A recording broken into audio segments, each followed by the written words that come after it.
prazer estar aqui com vocês. Bem, no momento estou aqui na entrada da Rio de Tinguá, ou Reserva Biológica do Tinguá. No vídeo de hoje, irei falar da história da captação das águas para o Rio de Janeiro e Baixada Fluminense. Vou falar desta unidade de conservação, além, claro, da sua fauna aqui e da sua flora. As imagens são lindas desse vídeo. Fiquem até o final, vocês vão gostar, e peço a todos vocês que compartilhem, comentem, que terei o prazer imenso de responder a todos, e se inscrevam no nosso canal. Meu muito obrigado, e como vocês sabem, meu nome é Álvaro Campos, sou advogado. Vamos então todos, meus amigos, explorar esse lindo recanto, essa linda unidade de conservação. Vamos lá?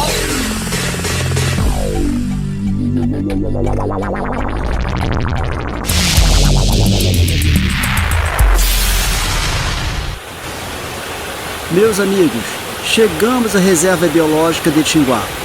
Estamos na represa do Barrelão, inaugurada em 1887, que faz parte do sistema mais antigo do Rio de Janeiro, que abastece mais de 92 mil habitantes de Nova Iguaçu, na Baixada Fluminense.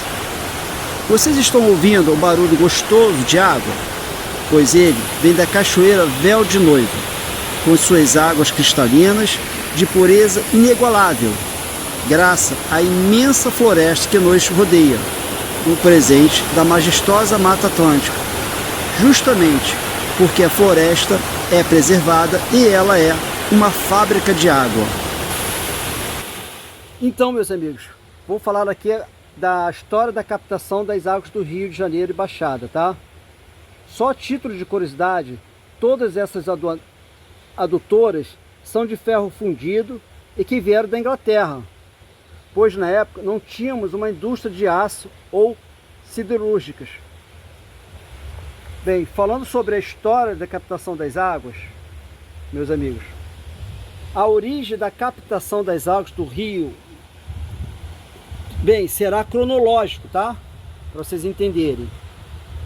O abastecimento de águas do Rio de Janeiro tem origem na sua fundação da cidade, ou seja, 1º de março de 1565, quando foi aberto um poço de águas cristalinas. Com o crescimento do povoado, os moradores foram buscar água das partes limpas do rio Carioca. Surgem os aguadeiros, índios escravizados que carregavam águas na cabeça para abastecer as casas dos senhores lá do Rio de Janeiro. Aumentando os clamores da população, que exigia água mais próxima do centro da vila, decidiu-se por volta de 1620 a iniciar as obras de captação da água do rio Carioca. Esse rio se localiza a sua nascente no Parque Nacional da Tijuca. Iniciada e paralisada por diversas vezes, essa obra só teve conclusão em 1723, ou seja, mais de 100 anos após. Quando as águas do Carioca foram finalizadas e a canalização passou a jorrar no chafariz de 16 torneiras de bronze. Meus amigos, se alguém souber dessas torneiras de bronze, eu tenho curiosidade se ainda existem. Aí eu peço que vocês comentem aqui, tá? Bem, que foram construídas no campo de Santo Antônio, hoje conhecida como Largo do Machado.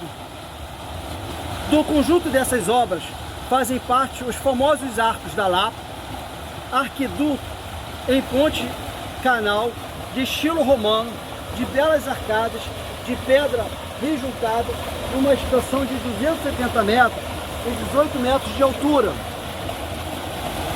É interessante notar que o arquiduto da Carioca fez surgir uma nova profissão na corte, o carioqueiro, que corresponde hoje ao guarda florestal, que era encarregado pela limpeza e manutenção dos mananciais e calhas para a captação da água. Então, meus amigos, está aí a origem dessa profissão tão importante para a nossa sociedade, o guarda florestal.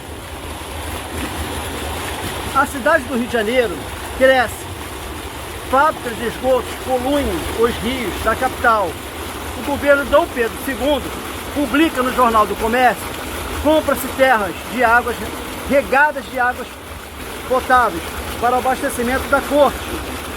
Um grupo de fazendeiros da freguesia de Santana dos Palmares, município de Iguaçu, oferece por preço irrisório diversas áreas de terra junto ao rio São Pedro, localizado esse rio em Japeri, Baixada Fluminense. A esses terrenos, comprados pelo governo imperial, juntaram-se os terrenos doados por Francisco Pinto Duarte, futuro barão de Tinguá. Foi o engenheiro Antônio Rebouças que em 1870 explorou e certificou a pureza das nascentes do Rio Douro e da Serra de Tinguá, tendo sido o primeiro engenheiro a indicar esses mananciais para o abastecimento da cidade do Rio de Janeiro.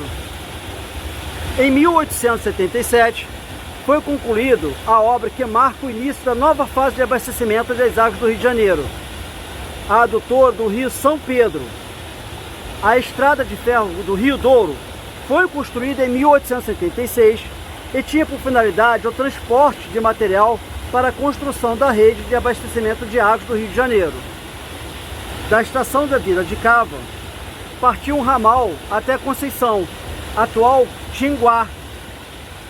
Em 1886, a linha do Rio Douro é adaptada para o transporte de passageiros. Já sob a alegação de que não dava lucro, em 1966, a história da estrada do Rio Douro é desativada. A capital do Império Brasileiro, em circunstâncias de grande devastação das florestas em torno, viveu um dos piores estiagens de sua história. Políticos e engenheiros buscam encontrar uma nova solução para acabar com a falta de água no rio. Então o jovem engenheiro André Gustavo Paulo de Fronten, em 15 de março de 1889, assina um contrato que se obriga a fornecer para o abastecimento de águas dessa capital, no prazo fenomenal de 6 dias apenas, um volume de 13 a 15 milhões de litros de águas por dia.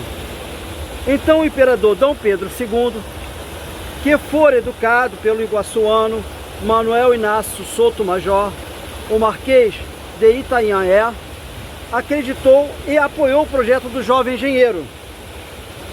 As obras executadas pelo engenheiro Paulo de Fronten consistia em represar e canalizar as águas da cachoeira da Serra Velha até o reservatório do Barrelão, aonde estou neste momento, numa extensão de 6 quilômetros. A chegada das chuvas coincidiu com o término do prazo de 6 dias. Que sorte ele teve! O volume das mananciais aumentou. A adutora do Barrelão voltou à sua capacidade de vazão. Dessa época, o episódio conhecido como Milagre das Águas, muito repercutido nos jornais da época. Paulo de Fronten contava com a ajuda de outro engenheiro, Raimundo Belfort Roxo. Falecido ainda jovem, foi homenageado dando nome à estação do Brejo. Em volta dessa estação cresceu Belfort Roxo, município criado em 3 de abril de 1990. Então, meus amigos, é preciso que conhecemos a nossa história, pois assim podemos amar e cuidar. Só cuida quem ama. Está aí a nossa linda história de captação das águas. Água é vida. Meu muito obrigado e vamos continuando com o nosso vídeo.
Então, meus amigos, cumprindo promessa aqui que eu falei lá no início do vídeo, que eu ia falar sobre a fauna da Arrebia do Tinguá.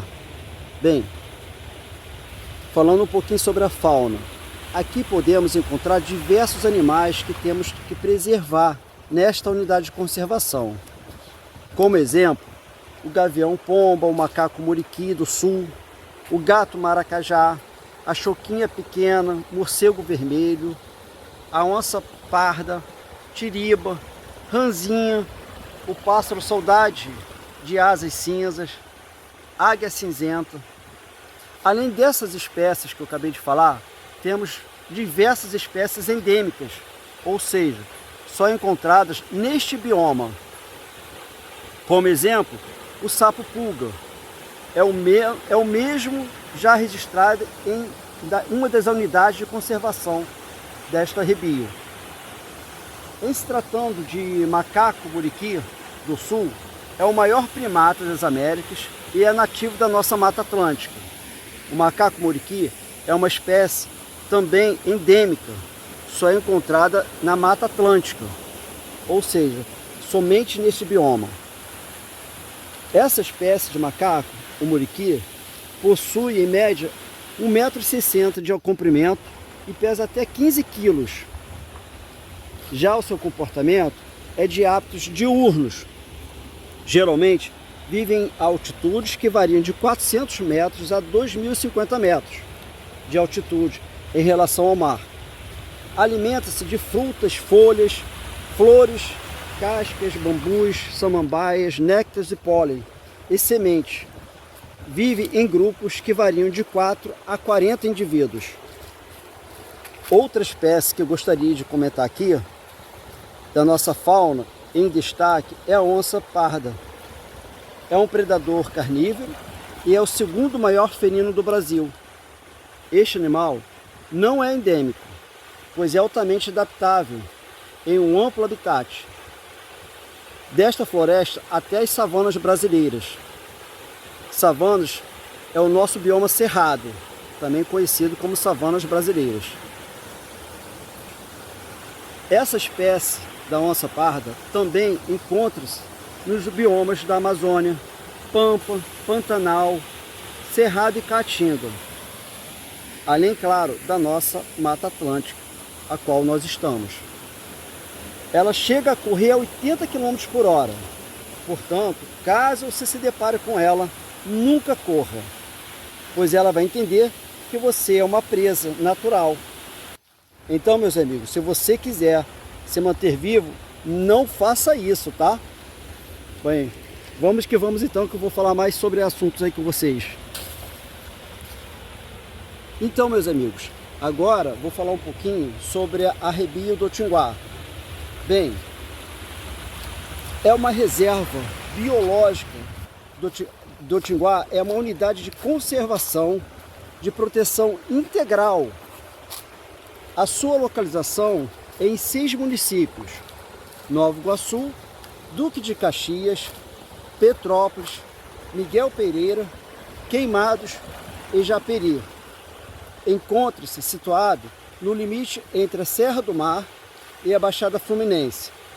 Está inserida nos territórios da região metropolitana do Rio de Janeiro, sendo divisor de águas das bacias da Guanabara, da Baía da Sepetiba e do Rio Paraíba do Sul.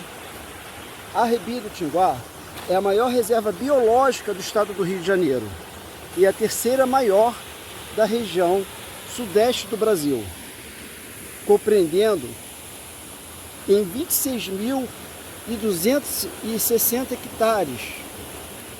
Bem, o Pico do Tinguá é o ponto mais alto, com 1.600 metros de altitude. Arrebio tem uma história diretamente ligada ao crescimento da Baixada Fluminense e da própria cidade do Rio de Janeiro. Criado em 23 de maio de 1989, seu objetivo principal de proteger essa unidade de conservação é a Mata Atlântica do estado do Rio de Janeiro e outros recursos como as bacias hidrográficas. arrebio faz parte do corredor de biodiversidade da Serra do Mar e do mosaico central da Mata Atlântica Fluminense, juntamente com outras áreas de conservação próximas. A vegetação é composta pela floresta ombrófila densa, apresentando formações de terras baixas, submontana, montana e altomontana. De forma geral, as formações florestais apresentam-se alteradas devido à proximidade aos centros urbanos. As áreas mais preservadas encontram-se onde há maior umidade, como nas vertentes viradas para o sul e no junto das drenagens dos rios e córregos. Atualmente, essa é uma das poucas áreas florestais da Baixada Fluminense, o que torna a Ribeira do Tinguá importante do ponto de vista da preservação da Mata Atlântica e para o abastecimento hídrico das populações locais. Bem, falei um pouquinho agora da Ribeira do Tinguá e para vocês perceberem o quanto importante é a preservação desta unidade de conservação, né? Sem ela ficaríamos com muita deficiência na produção de água, né? Que a água é tão essencial para a nossa sobrevivência. Então, vamos lá, meus amigos, que tem mais coisa para passar para vocês. Vamos.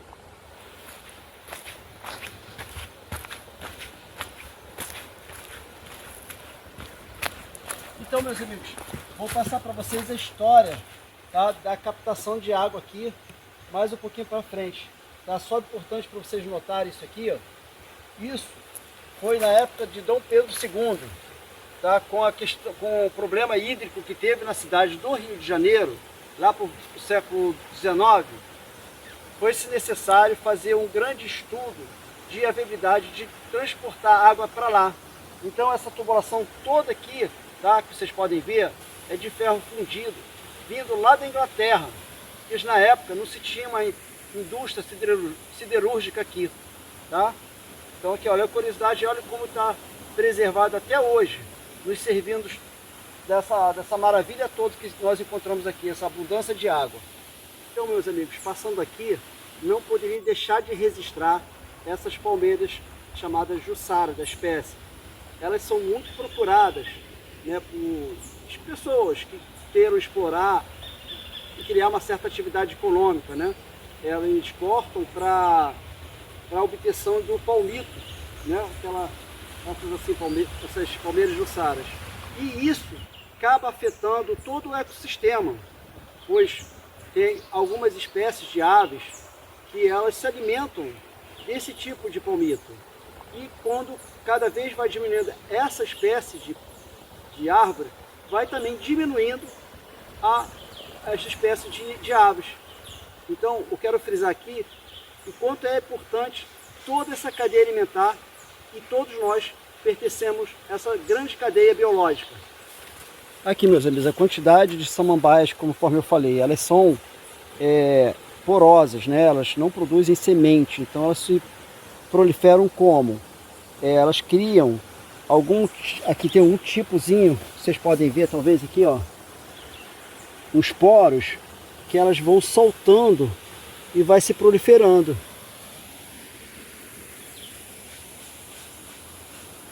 Essas não são angiospermas, é licofórmicos.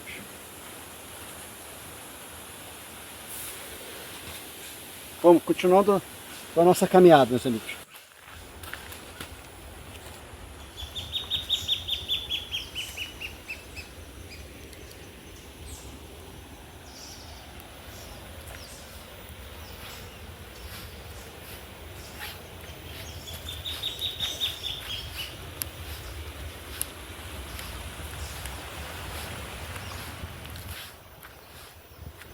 Então, meus amigos, falando agora um pouco da flora da Ribeira do Tinguá.